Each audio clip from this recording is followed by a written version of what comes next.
Let's talk about this. So first of all, it's not my place to say whether or not somebody should or should not drink a bottle of wine every night. I just want to speak from my personal experience as someone who was a daily drinker for nearly 10 years and would drink at least a bottle of wine most nights, usually more. But I became more of a moderate drinker when I went on the Sinclair method treatment protocol. So I know exactly what this person is talking about because I found that I wanted to drink every single day. In fact, I romanticized that drink all day long. I'd be at work watching the clock thinking, man, I can't wait to get home and open up that bottle of wine tonight. And a big part of me really loved drinking. I love the ritual. I love the taste. I love my wine glass. I love the buzz. It was such a huge part and a pleasure in my life that I really, really enjoyed. And there were times where I would try to moderate my drinking or quit drinking because there were times where I would overdo it. Even having a bottle of wine, I could be hungover, gain weight, just not feel like my best self. Often I would drink more than that and I would black out and there would just be consequences from my drinking. And so I would try like dry January or sober October, or I'd try to keep my drinking for the weekends because I could see it was a slippery slope. And a bottle of wine was kind of borderline, I could still function with that, but I often overdid it and drank more than that. So again, I would try to control my drinking or moderate. And what I found was that I hated it. I hated moderating my drinking because after 2 glasses, I always wanted more. And I also hated quitting drinking because all I wanted to do when I was alcohol free was drink. Like if I tried to save my drinking for the weekends and Monday through Thursday wasn't drinking, it'd be miserable. I'd be like, I just want to drink. This sucks. And so all this to say, wine and alcohol, even though there were consequences from it in my life, it was a huge pleasure and something that I relied on. But a big part of me also didn't love the relationship I had to it because I had this compulsion around it where I had to drink every day. And if I didn't, I was kind of miserable and grumpy and just wishing that I was drinking. So that's why I really understand where this person is coming from. But with that said, I will say I have learned a lot over the years since starting on the Sinclair method treatment protocol in 2017. If you're not familiar with this treatment, it's been around for 30 years. It's designed to help people who are drinking to drink less alcohol. And that's what this treatment did for me. It gave me back my control over alcohol for the first time in my life. And as I look back on my daily drinking habit and the fact that I didn't care if alcohol was going to be giving me cancer or causing problems in my life or making me gain weight, I didn't really care about the consequences because I just wanted to be able to drink as much as I wanted to, when I wanted to, because it was so miserable to have to basically resist that urge to drink that was always there.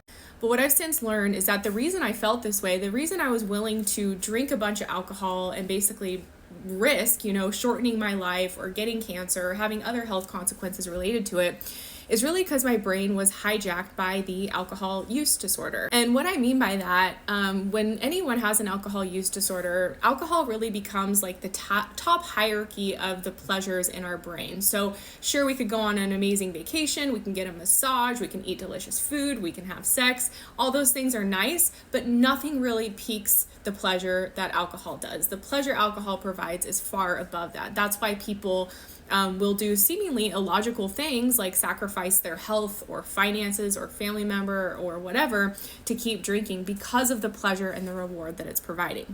So essentially, the brain gets hijacked by the reward that alcohol provides, and it causes us to seek out that reward above all other things. And that's where alcohol use disorder really comes into play. And that's where we get to a place where, we have to drink every day. And if we don't, we just don't feel normal. We don't feel like ourselves. So when we have alcohol use disorder, there's this real struggle because there are other pleasures in life, like I mentioned, but everything else kind of pales in comparison to the pleasure that we get from alcohol. Like I could be on an amazing vacation at a Mexico resort and I'd be like, yeah, this is really nice, but when can we go get cocktails? Or I'd go get a pedicure and I'd be like, I want to go to the pedicure places that only serve wine. So I could do like really rewarding things, but alcohol always had to be a part of it because my brain was hijacked by it, and it was always looking for the reward from alcohol. When I was going through all of this, I didn't really realize what was happening. I did not know that my brain was hijacked by alcohol. I just thought that I loved to drink and that alcohol made my life better and that life would suck without it. I clearly remember thinking, if I were to quit drinking, like the thought of never having alcohol again just seems terrible and boring and gray, and why would anybody want to do that? And again, that's because my brain was hijacked by the addiction. So as soon as I wasn't drinking, all I was doing was thinking about drinking because my brain was looking for that pleasure that it was used to getting from alcohol. And that's actually a phenomenon known as the alcohol deprivation effect that's been well researched for decades, where when somebody quits drinking alcohol, it can actually send their brain into a deprivation mode. So just because you quit drinking doesn't mean the desire for alcohol goes away. So a lot of people will end up relapsing again within a week, month, year, because they still really want to drink. And this is where the Sinclair method comes in, which is the treatment protocol I personally use. And it's honestly a life-changing treatment protocol for people who don't want to quit drinking and they want to simply cut back. And I'm not saying this individual who left the comment wants to cut back, but if someone's drinking a bottle or more wine every night and they're not really happy with that, maybe they don't want to quit forever, but they want to be able to have, some alcohol-free days, for example. This is where the Sinclair method is incredible because it really works to address the issue of alcohol dependence neurologically in the brain, which is where the root of the alcohol addiction is. When we develop a dependence on alcohol and have this need to drink it every day or regularly, and we drink to excess, our brain has changed, like I talked about, and it's constantly looking for that pleasure hit, that reward, that endorphin reward from the alcohol.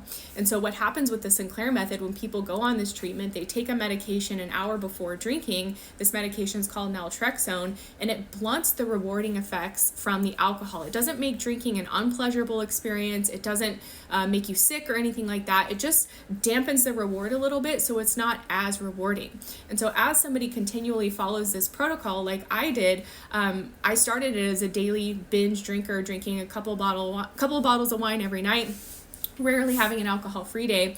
Over the course of a year, my drinking just gradually decreased, where I was having more and more alcohol-free days and just feeling like I had more control over my drinking. When I would drink, I would have one or two and I would stop, and then I wouldn't drink for several days. And it was really effortless to do. It wasn't because I was forcing it or planning it or white-knuckling it. I just didn't really feel like drinking on the other days. And that's the beauty of this treatment, is that it doesn't force you to quit drinking. You can keep alcohol in your life if you want to, but if you're like me and you want to cut down on your drinking and feel like you have more control, feel like it's not something you have to do, this is where the Sinclair method is incredible, because over time just helps the brain unlearn the alcohol dependence. And when that happens, a lot of people just describe it as freedom, where they're not thinking about drinking as much. They don't feel like they have to do it every day. And if they go out and drink, they're not worried they're going to black out or be hungover the next day.